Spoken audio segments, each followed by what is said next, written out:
Good afternoon. Welcome to all of you. My name is Ian Kite. I'm a professor of anthropology at the University of Notre Dame. On behalf of the Keough-Naughton Institute for Irish Studies here at Notre Dame, I'd like to welcome you to today's talk by Dr. Ryan Lash. To start this, I'd like to welcome various colleagues, various friends, various family, and perhaps most importantly, various members from Ireland and the island communities of Inishbofin and Inishark. To start this, let me give you a little bit of background about Ryan. Ryan is a graduate from the University of Notre Dame. He completed his undergraduate degree in 2010. He then went on and did his master's degree in Cambridge in 2011, and then finished up his PhD at Northwestern University in 2019. This year, Ryan is the 2020-2021 Naughton Fellow at the Keough-Naughton Institute for Irish Studies. It brings me great pleasure to introduce Ryan, both on a personal level as well as professional one, in that his work, parts of his work, have grown out of the cultural landscape of the Irish Coast Project in Notre Dame. This is an interdisciplinary project that is deeply connected with and collaborates with various long-term research partners in Inishbofin and Inishark. And it's one that's been going on for many years and has both deep personal as well as professional connections with various people at this point. This is a project that has been exploring island life in the past, as well as in some ways thinking about it in the context of the interface with the present. And it's great to see how this has come to fruition over the years. One of the things that has really been great, and Ryan exemplifies this, it's not only resulted in the opportunity for us to share what we know about have learned about various places on coastal Ireland, but also has resulted in a lot of academic training for undergraduate students, including 5 PhD projects, 4 master's projects. And I should mention right off that these are not only North American, but also people in Ireland as well. So with that, and with the voices of various islanders, this has really advanced our understanding of coastal Ireland in general, but Inishark and Inishbofin in specific. And it's something that we take great pleasure in working with people on this line. Today, Ryan's talk is titled Island Endurance, Ritual, Heritage, and Sustainability on Inishark and Inishbofin. Just as background, Ryan, once he's finished his presentation, will be taking questions. We're going to be fielding various questions on the chat function so that we'll have the opportunity to continue this. So do please stay on longer. Once Ryan is finished, we'll be having the opportunity to address various questions from the audience. Please welcome me in a virtual way, Dr. Ryan Lash. Ryan, we'll go to you. Thanks, Ian, for that lovely introduction. And thanks to all of you for coming and everyone at Keough-Naughton who helped organize this session. So I'll dive into it here. I'm interested in how communities remember and endure. I'm interested in how they look to the past and their stories and their traditions and their landscapes to find resonance with the present and the resource for the future. And over the last decade or so, as Ian said, I've been lucky enough to explore these themes on 2 islands off the west coast of Ireland, Inishark and Inishbofin. I've learned a lot from the people there, and I hope to share some of it with you today. If you were to visit, you'd be presented with kind of a stark contrast. If you went to Inishbofin, blessed with one of the finest harbors on the west coast, still home to more than 200 residents, bustling with thousands of tourists in the summer, you'd be pretty impressed by how vibrant the place is. But you could walk to the western edge of Bofin and look across some narrow stretch of water to Inishark and see the gray ruins of a village that was. A village that endured for about 2 centuries, that endured famine, hardship, poverty, but was finally evacuated almost in a single day in October 1960, after decades of outmigration and failure of the Irish government to provide any investment. These are places where space is limited, but materials and memories can accumulate on the landscape. Islanders are blessed and haunted with ruins. The past is everywhere. The recent past and the very, very distant past is everywhere on the landscape. And frankly, as researchers too, we have a heritage we have to engage with. And to be honest, academic researchers, particularly anthropologists, have played their part in circulating bad ideas about rural Ireland. So the ancestor that I have to engage with as a researcher on the islands is a fellow called Charles Brown. So in the 1890s, there was an anthropologist who visited the islands in Inishark and Inishbofin, and he produced this report. And the report is at once precious and sort of problematic and nefarious. On the one hand, he provides some of the earliest records and earliest photographs of monuments, medieval monuments that islanders were still visiting and still venerating more than 1,000 years after they were built. It's a nice little glimpse into life in the 19th century. So, for example, he has the first photograph of Clohan Leo. A Clohan is a beehive hut, a stone hut built entirely of stone. This site in particular on Inishark was thought to be the dwelling place of Saint Leo, and islanders continued to venerate this monument and visit it once a year at least on St. Leo's Day. On Inishbofin, he talks about St. Coleman's Abbey. He provides one of the earliest photographs of it. He talks about how islanders continue to use it as a burial ground.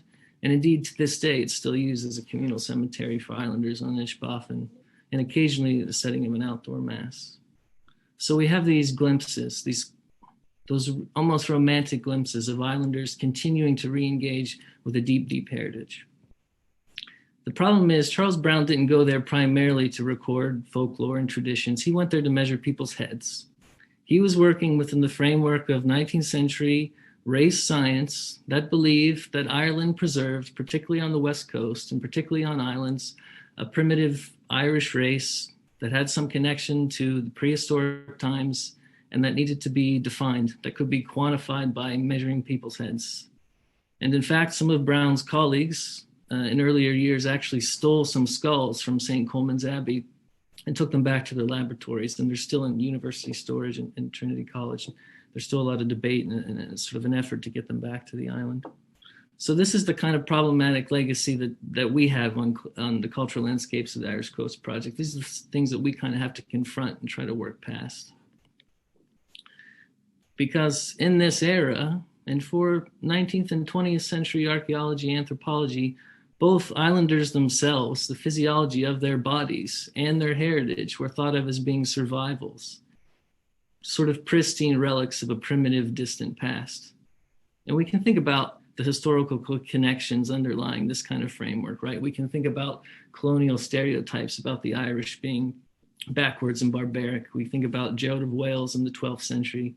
We can think about writers like John Richardson in the 18th century who described Catholic folk religion in Ireland as being the relic of ancient heathenism, right? These were writings directed towards a particular political project to make Ireland look like a backwater in need of conquest and conversion. But this idea of Irish primitivism keeps popping up. Even in some nationalist discourse, became a point of pride.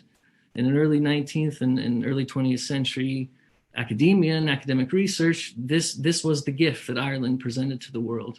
Even in 1949, R.A.S. McAllister could write this in the preface to his Archaeology of Ireland, that Ireland had given researchers this gift, this indispensable service of carrying primitive European pre-civilization into late historic times. So the broad scope of my project is kind of to write against this primitivism and to try to outline a new approach to endurance. I'm not interested in what heritage has to say about the distant past. I'm interested to understand the relationship between the maintenance of heritage and the sustainability of communities. I'm interested in how the heritage can be a resource for the future. I'm interested in how people engage with heritage, material things in their landscapes, with traditions to generate a sense of place, a sense of time, a sense of belonging.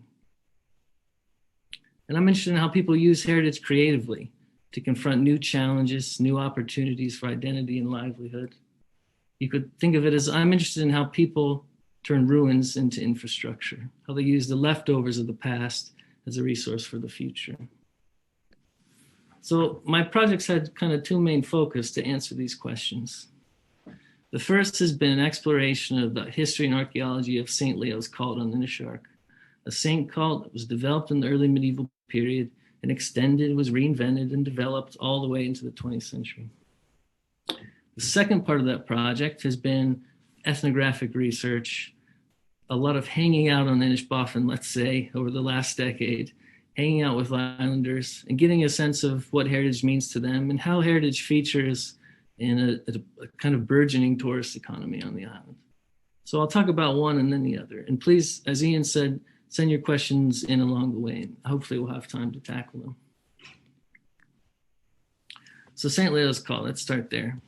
We actually know from Brown's report that in the 19th century, islanders maintained a tourist or pilgrimage tradition, a local pilgrimage tradition, where on St. Leo's Day, April 11th, they would visit a series of stations on the island, one after the other, to carry out a series of set prayers and motions. One of them, the most famous, was called Clohan Leo, and on St. Leo's Day, at least some of them, as a sort of final act of devotion, would go and sleep in the Clohan. The other stations, sometimes we know what they look like, sometimes we don't. Some of them are preserved, some of them are destroyed. Just to give you a sense, one of the other stations, Brown mentions 14, is Laba Leo, St. Leo's bed, on top of which is a bulan, a sort of stone basin. The water inside that basin was meant to be a cure for warts. And so these monuments are not just focal points of devotion on St. Leo's Day, but they're also a way that you might get some blessing or spiritual well-being looked after throughout the year. So with some beautiful drone footage provided by Dr. Ian Kite, this is Clohan Leo. You can see it there in the red X or in the red circle. The Clohan itself is a beehive hut, like I said, sort of a upturned basket built entirely of stone. And the Clohan was surrounded by an oval enclosure. And you can see it there, how it's on a hillock near the coast, and it kind of looms over the village. And as majestic as this vista seems now, you can imagine in the early medieval period when this was a part of a monastic landscape in an intellectual world in which the majesty of nature is understood to be the manifestation of divine agency on earth. This was a very spectacular scene we can imagine for monks and pilgrims. This is another shot of the complex. So again, this is the Clohan itself, the beehive hut. It's surrounded by a sort of ovular enclosure wall. This is part of our team excavating the site in 2017. I'll give you the broad outlines of some of our results, and if there's more detailed questions, we deal with them at the end. The main thing to take away from it is that the excavation showed that, yes, indeed, this wasn't just islanders totally making up esteemed heritage for their island. There was, in fact, an early medieval hermitage and pilgrimage shrine on the island that developed probably between the 7th and 13th century. This is an artistic depiction of perhaps what it may have looked like when the complex was at its kind of full state of development around 1050. Now, I'll lay out the evidence why we're thinking that this complex was used both as a hermitage, a place where a monk, a hermit, an ascetic might have prayed in solitude, and also a pilgrimage shrine, a place where visitors to the island, lay people living on the island, may have visited to have a blessing, to give a blessing. So we have the Clohan itself. Based on its size and its orientation, it would have been very appropriate as a place for a solitary hermit or ascetic to pray in solitude for perhaps extended periods of time. And yet the Clohan itself is part of a wider complex with different monuments that are characteristic of early medieval pilgrimage sites. So, for example, we have a series of decorated cross slabs of a type common in the local area, typically dated between the 9th and 11th century. We have at least one stone, a possible cursing stone, which is a kind of vernacular term for a type of object that occurs at a lot of pilgrimage sites. This is a granite stone, a beach pebble that must have been gathered from the shore, and it had a simple cross inscribed into it. We also have many hundreds, more than 800 white water-rolled quartz pebbles. Again, these are pebbles that must have been gathered from the shore. You can imagine pilgrims walking down to the cove, gathering a white pebble, waiting to be granted entry into the complex by the monks staffing the monastery, and leaving these deposits, perhaps as a little memento of their visit, to leave a trace of themselves behind. What's interesting is that the focal points of these pilgrimage activity appears to be these two lachta. Lachta is an Irish word used to describe a monument type, very familiar from early medieval and later pilgrimage sites. It's basically a rectangular platform. Now, they're thought to have served all sorts of different functions, both in the early medieval period and later. What's particularly interesting about these platforms is both of them seem to have been built on top of a pre-existing stone-lined rectangular chamber.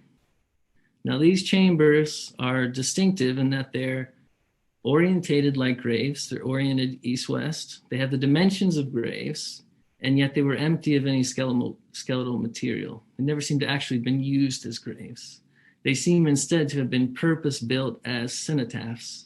A cenotaph is a symbolic tomb, an empty tomb that's meant to represent someone who's buried elsewhere. Now, we know from archaeology and from the written sources that cenotaphs actually seem to have been a common feature of early medieval monastic sites.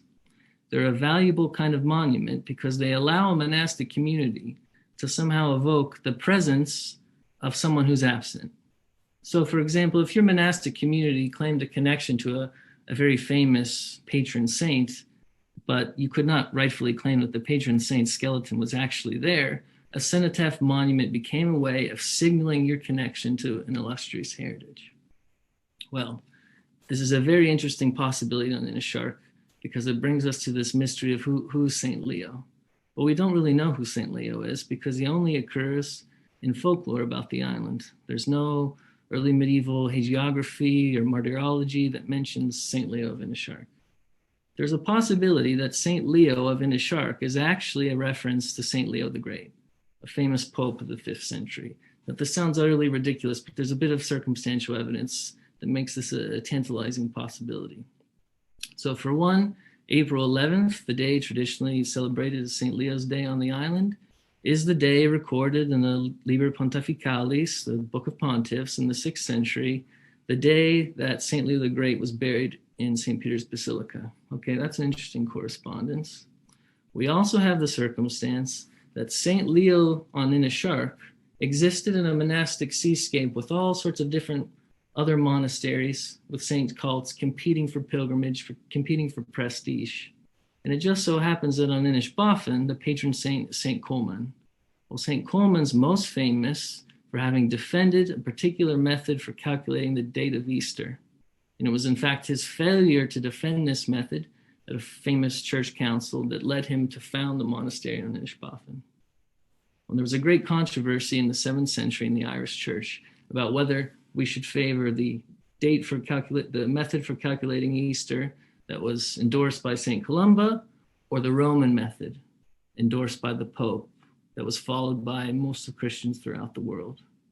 And so while Colman on Inishbofin, that patron saint may have signaled an allegiance to the Columban method, right, to a local distinctive method, a monastery nearby, which hoped to evoke its allegiance to Roman authority and Romanitas, it would have made a lot of sense to found their monastery in honor of St. Leo, a Roman papal saint. So it's possible that we see in the dedications of Colman and Leo some reflection of that controversy in the 7th century. And now we have these cenotaphs. It's perfectly possible that one of the cenotaph monuments was actually designed as a symbolic tomb for St. Leo the Great. This is a possibility we can't confirm, but the cenotaphs themselves make clear that even when this site was developed, people were creating a heritage and they were being creative with that heritage. The other thing we have to remember is that the early monastic sites weren't just devotional institutions. They were also economic institutions, right? They were also places that organized labor for farming. Monasteries had lay tenants, people who were attached to monastic estates who paid food renders to the monastery in return for access to sacred places and pastoral care. And in Inishark, we do have some traces of early medieval farming. There's possible mill, pond, and raceway for processing grain, and a long boundary wall that could have been used for managing livestock on the island. So we can see Cloghan Leo not just as a kind of ritual infrastructure that facilitates devotion, but also as a complex that's set up to facilitate a particular kind of economic system, a salvation economy, where a monastery curates sacred relics, and they use this as leverage to claim food renders, claim support from lay tenants, from pilgrims. And so, as I said, we have to think about these sites, this heritage that's so ancient, even at the point that it was created to facilitate not just certain practices, but certain communal relationships, certain political and economic relationships. This complex situated islanders, not just in relation to divine forces, but potentially in relation to an illustrious Roman heritage, and also a particular model of political order in which lay people offered their food renders to monasteries in return for access to pastoral care, in return for access to their salvation. Now, from that point in the early medieval period until the modern village settlement, things are a little hazy. What the excavations have helped to show is that there wasn't certainly a monastic phase, a black hole, and then the modern village. There's actually pretty clear evidence that people either living on the island or coming to the island are periodically re-engaging with this site, even as the monastery was dissolved and most of the ruins were dilapidated.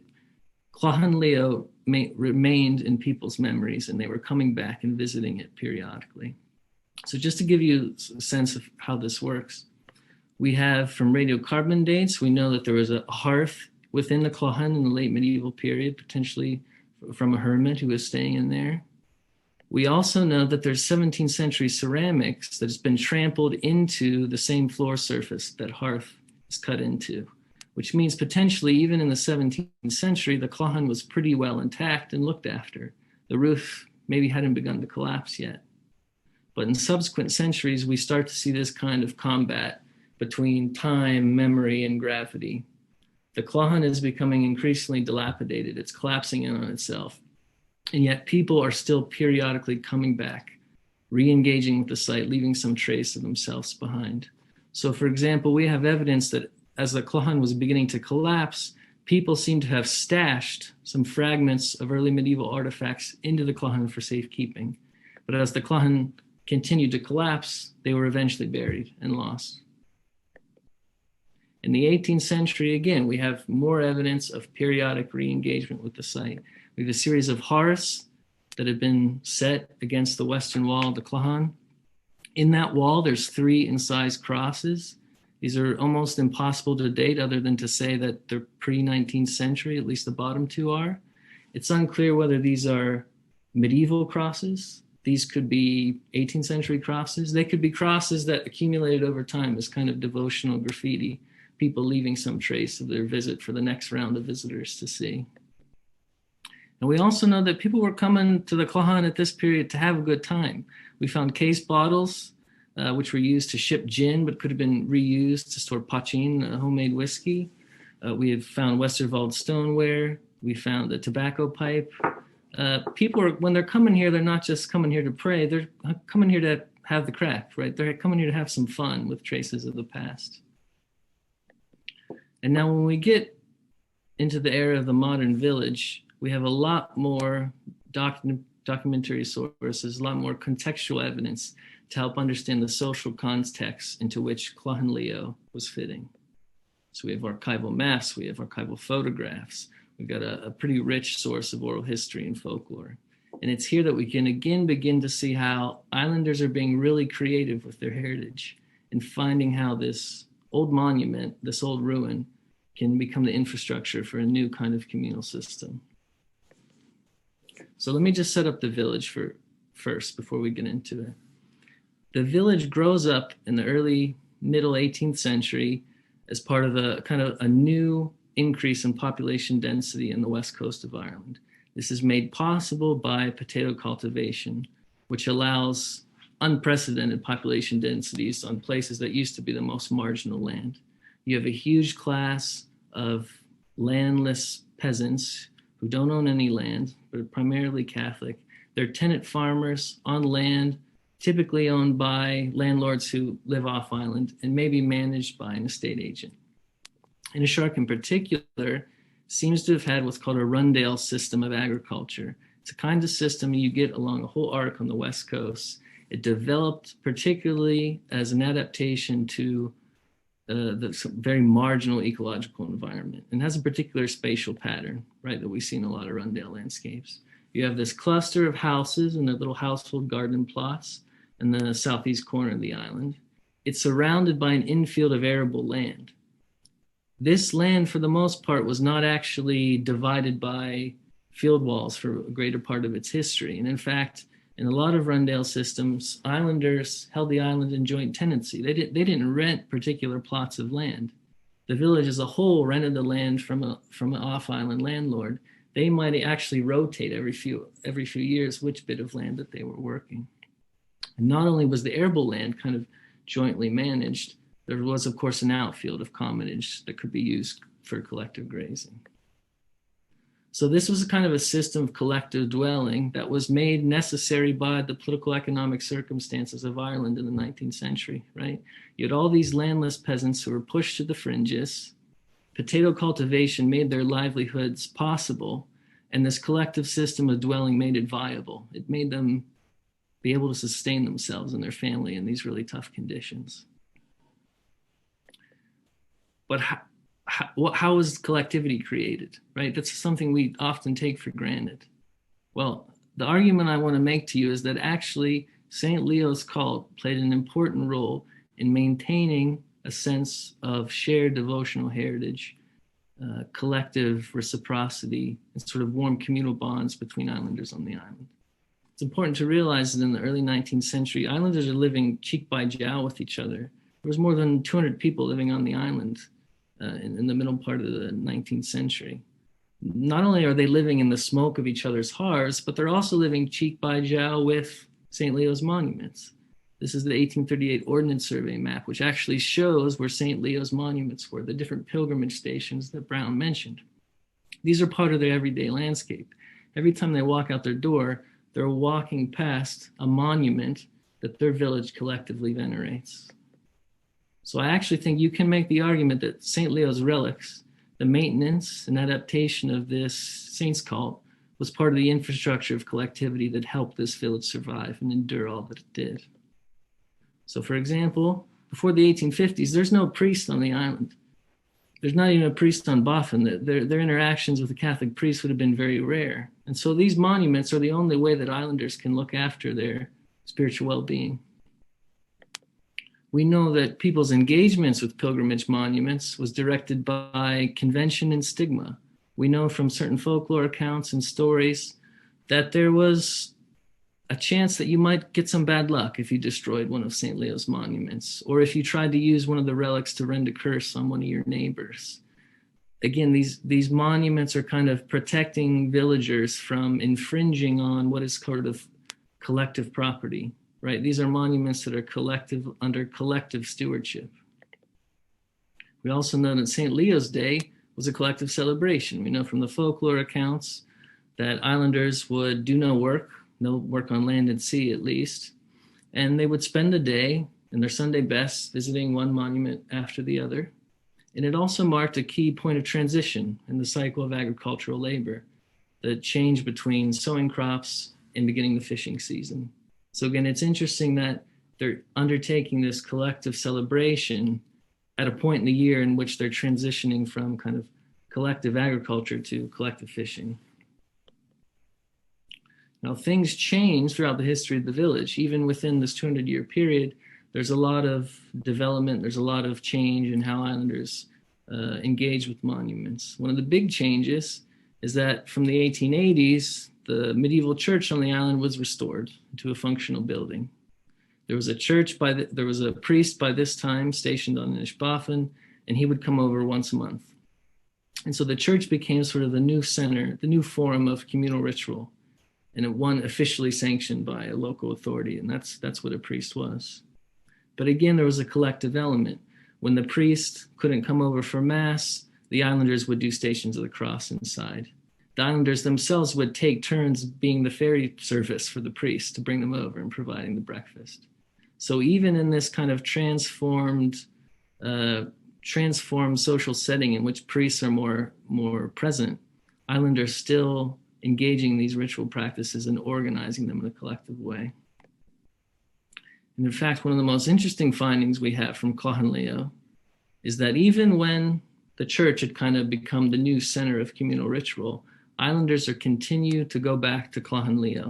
Not only are they going back to pray, it seems like they're going back to have picnics.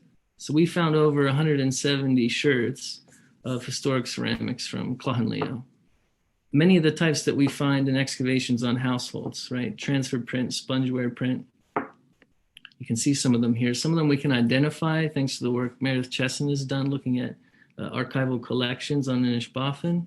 We found fragments of rocking ware teacups, really brilliant transfer print mugs.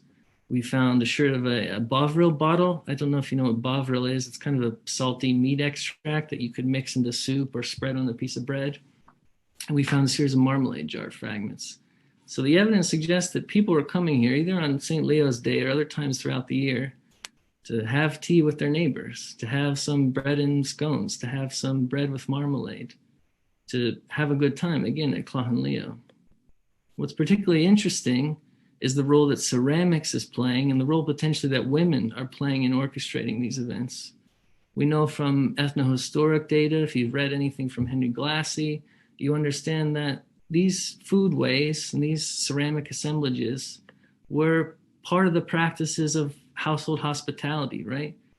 Women would curate these large collections of ceramics, whether they were gifted by someone or inherited by someone. They were kind of a museum of kinship connections, of friendship connections, of neighborly connections, so that every instance in which they're used, you're kind of forced to remember all these kind of interweaving social relationships that make up the village.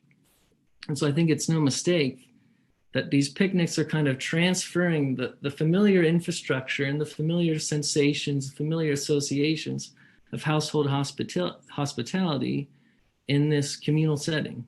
It's again kind of potentially emphasizing the role of reciprocity, hospitality, neighborly relations in the celebration of a shared devotional heritage.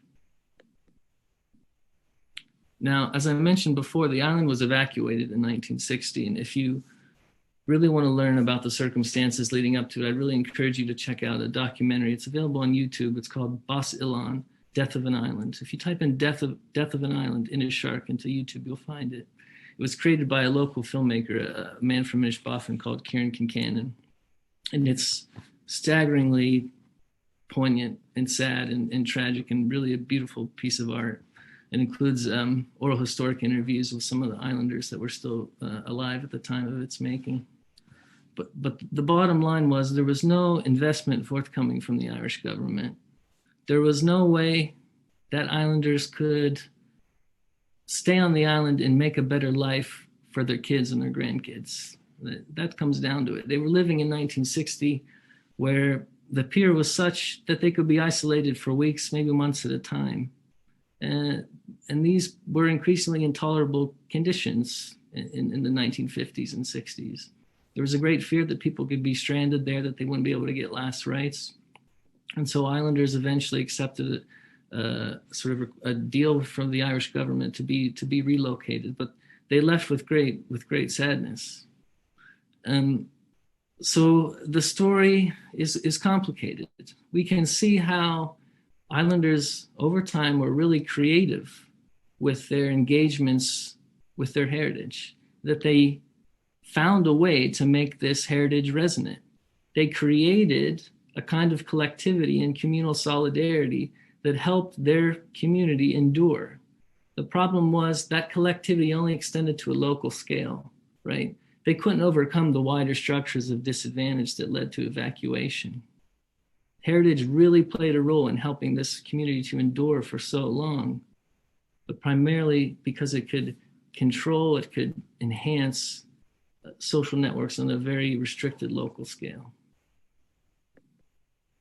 So the takeaway from this, before we move on to part two, is that heritage is creative, right?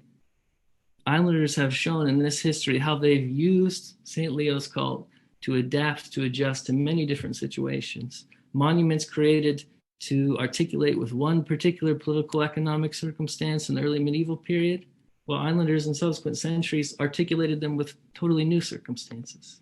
And it's this creativity of heritage that can create this illusion of timelessness that gives us the sense that, sure, nothing ever changes. Well, no, it's actually constantly changing, and that's what actually creates the illusion of timelessness. Okay, so now in the second phase, I'll try to be briefly about Inishbofin so we have more time for the Q&A. So Inishbofin remained settled. It survived the 20th century, were sharked in. It had some advantages. As I said, it was blessed with one of the finest harbors, natural harbors on the West Coast. It wasn't as easily isolated. It had a doctor, it had a priest, it had a lot of advantages. But what islanders have shown from the 1960s onwards is an amazing creativity in creating a new kind of economic opportunity for themselves. Not only have they sustained their heritage in a particular way, they've shared it and invested in it to help sustain a tourist market. Now, the backbone of this tourist market is annual return visitors, familiar outsiders who've been coming for years, sometimes across 2 or 3 generations. You meet people, if you go to Inishbofin today, who came when they were kids, and now they're bringing their kids and grandkids. And part of the reason people fall in love with the place is it's good crack. It's really good crack. The people are really fun and hospitable. And if you're sitting in Murray's pub and you're in a small wooden box and the music is driving and everyone's part of that same buzz and atmosphere, it's hard not to feel a sense of belonging. But there's something else going on beyond that, I think. And it's that islanders have created all these forums for fostering belonging with outsiders through sharing their heritage. So for example, 2 of my closest friends and friends really and collaborators on the island, Marie Coyne and Tommy Burke, both of them are involved in different kinds of heritage tourism. Marie Coyne created the Inishbofin Heritage Museum. She's collected, I don't know how many hundreds of bits and pieces of artifacts from the 19th and early 20th century, probably thousands of archival photographs, letters, which she's carefully curated and displayed in her little museum.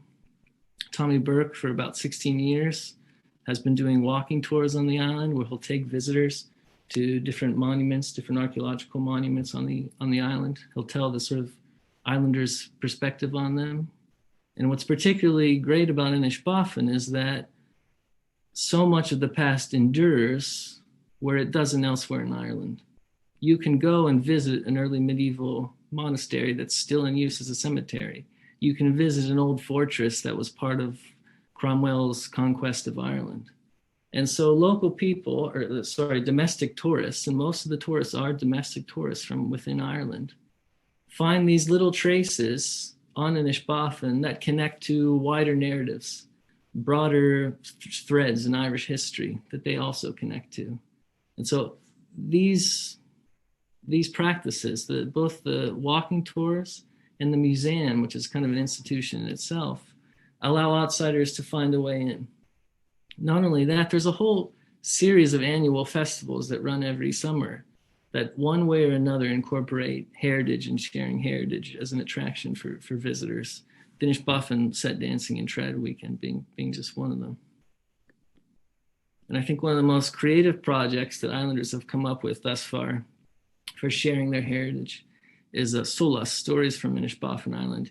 You should really Google this. It's all online, but it was created by an artist in residence, Veronica Strawberger, and Kathy O'Halloran is principal of the National School. They had the local kids at the National School collect stories from their parents and grandparents about Boffin in the old days, and then kind of retold them and illustrated them.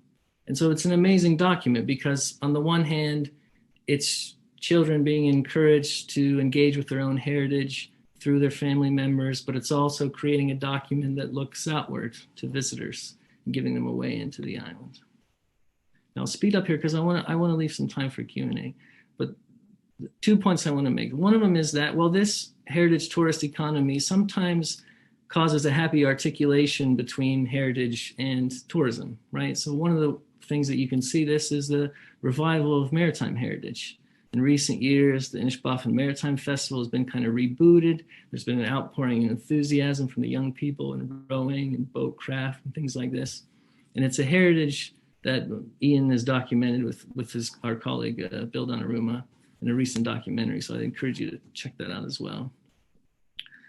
There is, on the other hand, sometimes an uneasy balance between other kind of traditional practices like farming and tourism. You can imagine it's hard to move your livestock along narrow roads bustling with tourists. And I can't stress to you enough, and I spend a lot of time with my friends doing bits of farming, is how important the daily cycle of labor of doing farm work is for remembering about the island, for circulating stories, for knowing how every little nook and cranny of the island has some story connected to it or some place name. And so the more that tourism and farming go in and out of balance, there's a kind of threat that there's a certain kind of knowledge about the island that's under threat, but still persists from really dedicated and creative people. And finally, the sort of latest manifestation of Boffner's creativity is a project from this summer during lockdown that was undertaken by Kieran Kincannon, who I mentioned before, a local documentary filmmaker. The Inishbofin Community Service Program set up a series of interviews with islanders talking about their experiences of lockdown. And again, it was at once a document looking inward. It was an archive of a particular moment, but it was also live streamed on the internet and became a way for people who couldn't visit that year to re-engage. There was also a GoFundMe campaign spearheaded by Marie Coyne, in which a lot of familiar visitors who couldn't make it donated money. Islanders used the money to do some infrastructural improvement projects. You see one of them here. Some of the other money went towards restoring and kind of renovating parts of the cemetery. Islanders had more time on their hands this summer, and they reinvested it in maintaining their heritage. So again, you can see this kind of virtuous cycle, right? Heritage acts as the premise for tourism. Tourism acts as the premise for maintaining heritage. So I want to close with just one maybe takeaway lesson we can learn from Inishark and Inishbofin. We saw how the problem with Shark is that islanders' creativity could maintain collectivity at a local scale, but not go beyond it. And the brilliance of Inishbofin today, I think, is that they've been able to share their heritage to expand a scope of belonging. We hear so much about how heritage is used to divide and to conquer. And the brilliance of Inishbofin really is how they've shared their heritage to expand and to include, to expand a scope of belonging that extends beyond their shores. And I think that's really the enduring challenges that all communities face, is how to match the scopes of belonging to their scales of interdependence. So I just want to thank all the CLIC collaborators over the years. Many of you know who you are. We miss and appreciate all of you, and especially to my friends on Inishbofin who I miss really dearly. Tommy and John Burke, Simon Murray, and Marie Coyne. Hope to see you soon.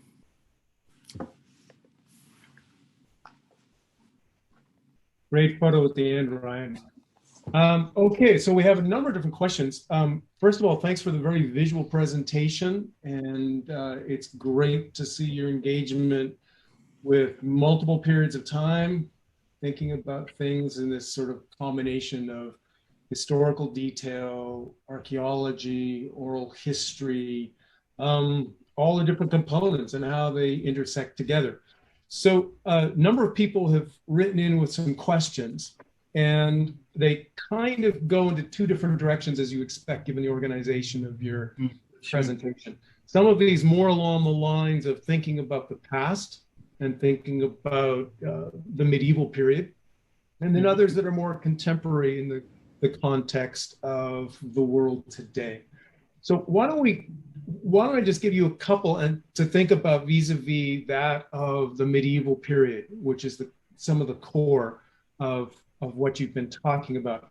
So one of the ones right off that Megan McDonald asked, Megan asked, Ryan, do you have a sense of how many monks would have staffed the Clocken in its prime? And I think a bigger question, which is a more difficult one, needless to say, is if these were, these are not economic estates. These are not large 12th century monasteries in any capacity. But beyond that, of sort of staffing the small area of the Clough, basically 11th century, 10th century, how many people are living in this island? How many people are living in this island, but also other islands? Well, the short answer is I'm not quite sure. And it's hard to know. A lot of the more modern settlement has wiped out whatever traces there might have been of medieval dwellings. But Inishark, as a monastic landscape, includes an impressive amount of ritual focal points. I didn't show it in this talk, but not only is there Clough, but there's also a series of other ritual enclosures, that one of which also has a Clough, and some of them also have other Lachta. So the site is big enough that on a big pilgrimage fair day, there may have been loads and loads, maybe hundreds of people wandering around the island, visiting the different monuments at different stages. What's the total population of like the permanent resident monastic community? I'm not sure. Certainly the earliest church that we have any good evidence for on Shark is 12th century, and it's quite big and could have fit a lot of people, but we're not sure was the monastery or was the site primarily monastic at that time or not. We're not sure. But what we see in the surrounding islands is that you have monasteries that have all adopting kind of distinctive strategies to how to deal with lay people. In some cases, like High Island, you can see that there's quite a small, maybe resident monastic community that are hardcore ascetics, presumably. They have these small little dwellings. There's only a tiny church that could fit so many people at once. And yet there's a mill. There's some evidence of dwellings. Presumably on pilgrimage days, these places could be hopping. But the permanent population, it's hard to say. Maybe just as a number, there could be like maybe 20, 25 permanent monastic or ecclesiastical figures. Maybe twice or three times as many, maybe tenant farmers living on the island or bringing their resources from off island. That's about all we can say at this stage. Help your audience understand a little bit more in terms of how are people getting onto the island, because they're not taking a ferry in the 11th century. So help us understand how people, these visitors, pilgrims, are getting to these islands. Well, the first thing I think to recognize is how contingent it is on weather conditions, right? So the boats they're using were extremely seaworthy. They might have been made from hide and wicker and seem quite fragile to us, but they were capable of some pretty extreme feats of seamanship. But it was risky. It would have been contingent on the weather that day. The landing place on the Inishark is sort of notoriously dodgy and should really only be attempted when the tide and wind conditions are correct. So yeah, to some extent, these pilgrims were taking a risk to visit this place. And again, as I tried to point out, in the early medieval period, this idea that the ocean is a manifestation of divine agency, is God's governance of the world, it appears all over the place. It's in the Bible, it's in medieval hagiography. So I think pilgrims would have perceived themselves when they're going out on a boat as, being rendered by divine force. They're kind of putting themselves in God's hands. And I think that's also part of the fascination with the pebbles, right? These pebbles are these brilliant white things that have been smoothed by the waves, that have been smoothed by divine agency. And I think that's what made them such powerful symbols. There's another question here that sort of expands your conversation about monuments. Again, thinking about Inishark as well as Inishbofin. One of the things that you haven't talked about so far is that of holy wells. And yet we know on both Boffin and Shark, there were wells recorded that were known in the historic period, some of which have gone in use, stayed in use, some of which have gone out. Could you speak to that for a little bit? Because that's something that also is fascinating. So there's a few holy wells on both islands. On Inishark, there was Tobar Leo, St. Leo's well, which was actually in the cove right next to Clough-Naughton. That's one of the monuments that was still venerated into the 20th century, and there's still accounts of people having visited it. People would sometimes leave little trinkets, little buttons. And we actually found in Clough-Naughton little buttons and rosary beads that visitors had left. On Inishbofin, there's probably 3 holy wells, or at least 3 wells associated with different saints, actually. St. Coleman's Well and St. Fahin's Well. No, I'm getting this wrong now. No, it's St. Coleman and St. Flannan. St. Flannan is the other well in St. Coleman's Abbey. St. Flannan's Well was actually built in the 19th century at some stage, and there's actually local folklore about it. And there's another well associated with a really obscure saint, St. Scavine. And although a lot of these have fallen out of, I mean, they don't even exist anymore in some cases, like Tobar Leo, you can't see, it's gone. But what's interesting is that there's still old wells that were used for daily purposes in the 19th and 20th century that some islanders do maintain. And these, I think, are again, a way for islanders to tap into kind of a local intimate heritage that outsiders don't know about, right? So even though islanders are kind of sharing their heritage in certain ways to bring others in, there's also aspects of heritage that are just too intimate to share, or aren't worth sharing, or just better kept to themselves.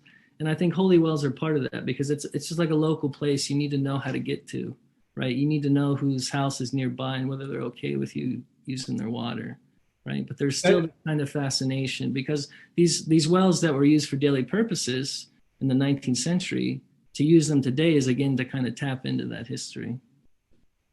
Is that being transmitted intergenerationally? Are younger kids from the island learning about those? That's a good question. I suppose some of them probably are. Some of their parents probably go and gather water from that well. And it's probably something that comes up in the Solas book. It would be worth looking through that again. I mean, part of the reason that the wells are fascinating now is that they help people tap into what days were like before there was running water and running electricity and all that stuff. Yeah, okay. Another question, this case from Mr. Andrew Murray. Andrew, great to hear from you. He asked, what's the earliest date of evidence of monastic settlements on this part of the coast? Mm-hmm. Was there any such settlement on Boffin prior to Coleman? I'll let you deal with that. There's no certain evidence, but there certainly could be. The 7th century is actually kind of late for the earliest foundation of a church site in any part of the country. There's some like 5th century dates from Carey. So it's quite possible that there was some kind of pre-Coleman monastic occupation on Boffin, or even on Shark, to be honest. The problem is some of the earliest radiocarbon dates we have from Clough-Naughton are kind of in a bad context, and it's hard to tell how that charcoal got there and whether it's from occupation or whether it's from something else. But it's definitely possible there was some kind of pre-Coleman settlement, and that might potentially connect to these other like stray saint cults on Boffin, like St. Scavine and West Quarter. Presumably could possibly predate Coleman. So could St. Flannan's Well. I think St. Flannan's dates, yeah, because I think St. Flannan's dates are kind of before Coleman, so it's possibly that he was there prior to Coleman. Thanks, Andrew, for that question. Okay, some other questions. Thinking at a more contemporary level, one of the questions that has been asked, and I'll read this one to you because there's multiple clauses to it. Yeah. To what extent would you say the preservation of heritage in its many forms is a central aspect of islanders' identity? Should it be considered a central reason for securing native islanders' survival on their island in the face of increasing numbers of outsiders buying island properties and slowly, but very definitely, putting their stamp on the island communities and erasing the islanders' own stamps? Your thoughts, please. Well, I mean, you're welcome to my thoughts, but it's really a question that's kind of up to the islanders to answer, and I don't want to put words into their mouth. I think the premise for what support islanders get from the government is that this is a cherished heritage that has to be maintained, and to maintain that folk memory, that tradition, and that lifestyle means giving support and preserving heritage. And I think for a lot of islanders, it is important to them that they're part of this heritage that has an illustrious past, that they've been able to creatively adapt to new circumstances. But that's kind of up for them to decide how central it is to their identity. It's a real problem. I don't know what the mechanisms are for negotiating it. But as I said, islanders have been creative in finding ways to adapt to new circumstances. And yeah, that's a sticky question that I think is beyond certainly just me, and it needs a wider conversation. But I definitely I empathize with the point of view. Not to speak to issues of property and the kind of complexities of that, but isn't the central core of the question here essentially what is it to be an islander? Mm. Somebody that's born on an island versus somebody who has lived there a long time. Well, speak to that for a bit. I'll give you the answer Tommy Burke gave me, which is that the difference between the islander and an outsider is the difference between a hog and a hen in an Irish breakfast. Okay? The outsider's the hen. They've maybe laid an egg, right? The hog's the islander. His flesh is on the table, right? So if you're an outsider who's come to the island and made a living, that's good and great. And it's good if you can incorporate yourself into the community and contribute to it. But this was kind of a choice you made, and there's something that wasn't at stake for you that's at stake for islanders, right? Islanders, whether they stay on the island or go away, they have to make a decision of how they relate to their heritage, right? That's something that's at stake. It's a kind of identity that people who come into the island don't have to make. And I think that's still part of it. You can talk about how many years you've been coming, how well you know the place, how well you get on. But I think you can't ever get away from that fact that, like, well, some people were either born here or grew up here, and they had to make a choice whether to make it work here and invest in that identity and that heritage, or were forced to go somewhere else. And outsiders never kind of had to make that difficult choice or make the sacrifices to stay at a place that islanders had to. That's my thoughts on it anyway. Yeah. So another aspect to this, thinking about it, how, given what you said in terms of sort of sustainability and thinking about this interface between heritage and the sort of the tensions between heritage tourism, local practices, farming, fishing, sort of the EU and how that's all changed. How has C19 changed all that? How has that changed? If you had written your thesis now and written your work, so how has C19 changed all that? Well, I mean, just to give you the brief background, the islands was in lockdown till about June. And then they did open up for like a truncated tourist season, and it was apparently bustling. There was tons of people there, but I think because the islanders themselves and the visitors were very good at abiding by the social distancing and stuff, that it was pretty safe. There were no outbreaks. And so there was kind of a season, but it was very different. And I think the thing that COVID has really highlighted that I think I only began to saw when I was writing the dissertation was how important kind of social media is, whether it's Marie Coyne's heritage page or it's the community service programs page on Inishbofin. That's an important forum for people who don't go to the island for 8 months a year to kind of keep in check and be reminded of what's going on. And that lockdown video series, I think, was a great way of. The thing that kind of scares me is that, I mean, the crack, right? I keep using this word, if you don't know what that word means, it's just kind of like social buzz, right? But that social buzz that Boffin is so famous for, that's kind of born from social proximity. You see what I mean? Because the crack is like in being in a crowded pub and having to basically yell the punchline of the joke that's circulating on the island into your neighbor's ear because it's so loud. Or like jostling through a crowd when you're trying to carry, 5 pints for all the people at your table.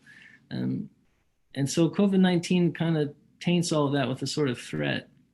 But as I said, islanders have been creative. They were creative last year, and I think as things move on, they'll find new ways of fostering those experiences.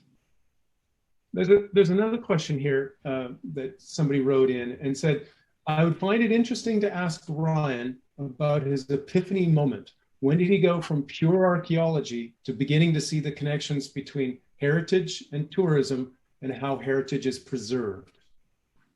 Wow. I'd have to credit just hanging out with Tommy Burke and Marie Coyne for that. I think one of the epiphany moments was helping Tommy and John and Simon gather sheep on Shark, which we've done a bunch of years now. And what staggered me still is how walking through that landscape is a kind of like virtual time travel. You're being reminded of all these different pasts that are still kind of accumulated on the landscape, and how ruins, literally ruins, become infrastructure. You're taking coverage from the sod inside a ruined cottage, and you've got your sheep dip and your spray paint sitting in the windowsill, and you're quarantining some rams in the room next door.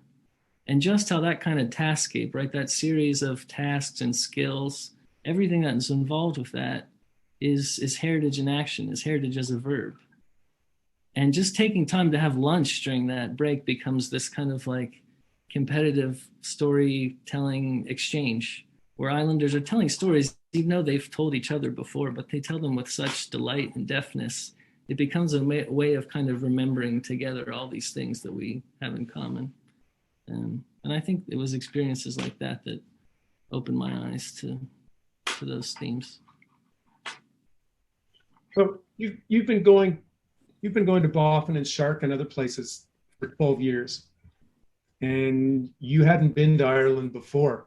You come from an Italian American family with deep connections to Italy, some connections to sheep in some form, but you now embraced a world that is very different from the one you grew up in. What's attractive about it? What is it that drew you? You could have gone and done a dissertation on anything else and done this book on anything else. What drew you to doing this? A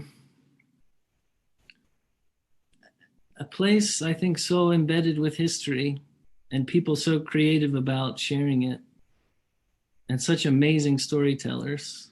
And to be honest with you, I really find nothing so intellectually rewarding and demanding as gathering sheep when you're outnumbered by sheep. You don't have enough dogs. You're in an open landscape, rugged terrain, and every step you take is a calculation of how that sheep's instinct is going to react to your movements. It's better than chess, and I'm still impressed every time I go around with Tommy and John and Simon and see them at work. I just think it's an amazing performance of heritage and skill in action. It's a kind of like masterful orchestration of interactions between humans and animals in the landscape. And I think that's what hooked me. Let me go back. There's several other questions that have come back in terms of Shark and its sort of place in medieval context. Tommy writes in, Tommy Burke. Yeah. Hi there, Tommy. Tommy writes in, when do you think the practice of pilgrimage ended in Shark? It had very little mention in local lore, although many in Boffin spoke of something happening on Shark. So when do you think it changed? I think there's two elements there. One of them is that it seems like Boffiners didn't really do the pilgrimage on Inishark. It was mostly Shark people who maintained this tradition. And I think even one of the folklore, I think Brown even mentions that the people in Boffin don't really know much about it. But we know from a fellow called Brian McLaughlin, who collected folklore on Shark in about 1942, he was pointed out a bunch of places where people used to do pilgrimage. Oh yeah, here's a monument. My grandmother said this used to be a pilgrimage site. Or this was a monument, but 80 years ago, somebody destroyed it and they had bad luck ever since. So people were still aware of where certain monuments had been, some of which had been kind of recycled to build other things. But it seems like by the 40s, the tradition had kind of begun to go into decline, or at least was focused primarily only on a few monuments.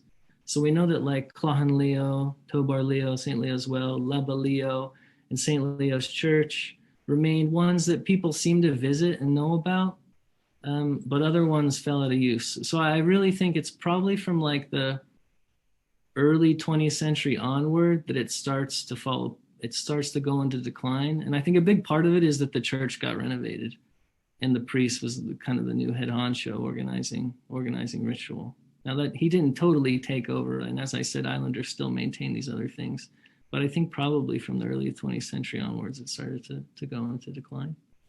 There's another conceptual question that's here. How do you think people of Inishark viewed the surrounding waters They had to be a degree of respect since the water was their livelihood, but at the same time, it took so much from them. So what do you think their views, surrounding waters? I think the answer's in the question there. I think you're right about that. They understood how it was a source of their livelihood, but also a threat. And again, I'd point you towards Basilan, Death of an Island. Look it up on YouTube, because you'll hear islanders in their own words talk about how they perceived the ocean, especially after some tragedies that occurred in the 40s. It was their livelihood, but it could also cut them off. Not only was it just a threat every time you put a boat in the water and had to try to bring it back onto land, but it could cut you off from the outside world for weeks at a time. And can you imagine in the 50s being sick, needing a doctor, and just because the weather's bad that you have no other options? Those things happened, and it's talked about in the documentary. I think certainly in the modern village, it was understood to be a source of livelihood. And you talk about fishermen having this almost like, maniacal fascination with the ocean and fishing, right? It can really get its hooks in you, but you had to treat it with respect. And I think Leo's monuments were a way for islanders to kind of ensure their spiritual well-being when undertaking really dangerous work on the ocean. There's one folklore account that islanders used to salute the monuments as they passed by Inishark, hoping that St. Leo might protect them on the water. So yeah, I think the answer's in the questioner's own words there. Tommy wrote in with a comment, another comment as well, and this comes back to sort of the C-19 moment, where he said, many islanders who don't live on the island expressed a wish to get home during the pandemic. Many did. It represented a spiritual home as well as an actual home to many people. Yeah. That's just the truth, I think. And part of it is that some people have been going for decades, right? A lot of maybe their like memorable moments in their life have occurred on Boffin. There was a social media campaign this summer where people were hashtagging Love Boffin and sharing photographs of special memories they had from the place over the years. And Ian, you and I and everyone else on Click can, kind of understand this emotion. At least for me, I've been going there since I was like 22 or whatever. And so it's been, a year and a half without going to Boffin. It's like the hands on the clock go round and round, but it never gets to midnight. You see what I mean? Like, it just feels like you can't take stock. You can't move forward without kind of going back to that place. Another individual wrote in, and this is one that's sort of on the edge of stories that you've been dealing with. Yeah. Wrote in and said, I found evidence of my 19th century aunt who had immigrated as a child with parents to Scranton, I assume, Ohio, at 4 years of age in 1870, returned and got married as a young woman in the late 1880s. Was there a history of returning immigrants back to Boffin? There certainly was. There was both seasonal migration at certain stages where people might go abroad, maybe to Scotland during harvest season to work, and then maybe send remittances back and return to the island. If you went to America, maybe it was less likely that you'd return, but I think someone like Casey McNeil or Ian or Nick might know more about this. But I don't think this was wholly exceptional for people to go away, make some money, send it back home, earn enough to start a family and return. And as research like Nicholas Ames has shown, even in the places where the islanders are moving, they're kind of recreating their familiar social networks from the other side of the island. They're typically living with islanders, living with relatives, trying to reweave their social network in a new place. So it's not surprising in a way that people were also going back and forth. It's always struck me that one of the real differences between people living on islands and people in Dublin or some other location in Ireland is the whole sense of place and investment and history in place. Do you agree with that? That there is something tangibly different about it? About Boffin compared to a No, double. just thinking about islands in general as a location, as a physical setting, but a sense of, as Tommy said in his question, going home. Well, I think actually Luke Murray said something in the Nets of Memory Q&A that it's hard to imagine a kind of geographical unit that's as discrete as an island in some ways. You know, obviously everything's interconnected, but there's a shoreline that's a pretty obvious border. One of the beautiful things I always think about Inishbofin is it's really easy to find on Google Earth. You know, it's there. You just zoom in. You just find the shape and zoom into it. So I think part of it is that it has this kind of discrete boundary that's also fluid, right? It's also a watery boundary. Growing up there, I think, is distinctly different than growing up on the mainland for a lot of different ways. I mean, to go to secondary school, you have to leave your home. And I think, as Luke said in the Q&A back then, you learn stuff that you probably wouldn't learn on the mainland. You know, when you can only get fuel in from the ferry, you learn to funnel diesel fuel from one car to put in the other car so you can get down to wherever. I don't think not many people grow up on the main. Well, I'm sure lots of people in Ireland grow up on the mainland herding cattle, but not maybe quite in the same setting that islanders do, especially not getting livestock in and out of boats. I mean, that's something that anyone's done it can tell you can be a real headache. So I think there is something to islanders being distinctive, not just the visibility of the history on their landscape, but it is kind of a distinct, discrete place in some ways, and that also creates pretty distinctive experiences for people growing up. Let me pose a last question to you, since we've been running. We're getting close to end of time, and we're being mindful of time here. Okay. Thinking in terms of the medieval period and thinking of the contemporary moment in some form. A number of years ago, you and I went to a radio interview, Connemara Radio. And as part of that, you related how you've never been, and you were talking about shark at the time, but you related how you had never been at a place that at one moment seemed so connected visually with the mainland, and at other points seemed so separated. And you were talking about it in a visual sense, and sort of a sense of atmospherics and the weather and all the rest of it. But there's a broader context of both this interconnectivity and segmentation in some form. Tell us a little more about that and how you see that at this point. I think that tension between connectivity and isolation that exists everywhere, frankly, is just extremely heightened on islands. And it's not just heightened logistically, isn't it? It's harder to get other places, but it is really a sensory experience. That moment you talked about was our first day of doing work on the island.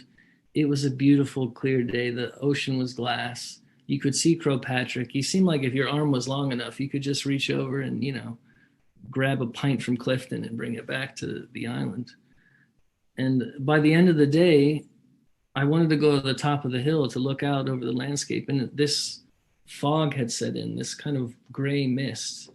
And I remember getting top of the hill above the village. And I couldn't, you know, if I was smoking a pipe, I wouldn't have been able to see the end of my pipe aflame. It was so thick with mist. And it was just the one moment of experience that, I don't know, had an impact on me and made me think about how these places are kind of caught between interconnectivity and isolation. So I'm getting a message there that we need to wrap up. So I think I'll leave it at that, other than to say thanks to everyone for organizing this, to Mary and to Tim and to Ian and to everyone who participated and asked questions. If I didn't get to your questions, please, you can email me. I'm easy to find online, and I hope to get to it. Good. Thank you very much. Let me very briefly give thanks to Ryan on behalf of the audience. It's been marvelous to have your presentation and to hear what you've had to say. It's great to have you. It's been great to have you at Notre Dame as a scholar, both in the context of an undergraduate, but also in the context of working through some of these things in such a way where, as a Naughton Fellow here, you've been able to condense some of this. And just so the audience knows, one of the big tasks that has been for Ryan is to try and assemble some of this into a book manuscript, which he has done, and with feedback from other people. So hopefully within the space of a year and a half, however long it takes in this COVID-19 world to get a manuscript out, that there will be a further sharing of that. And beyond that, of course, we look forward to various other projects and other things that you do. So thank you once again, and thanks on behalf of all the audience. We appreciate your presentation. Thanks a lot. Thanks to everybody out there. Okay. Thanks to you for the audience to coming in, especially for those of you that are coming in from overseas. There's a lot of you. I've never seen so many Murray names in my life up on the list here. It's a little bit later in the evening.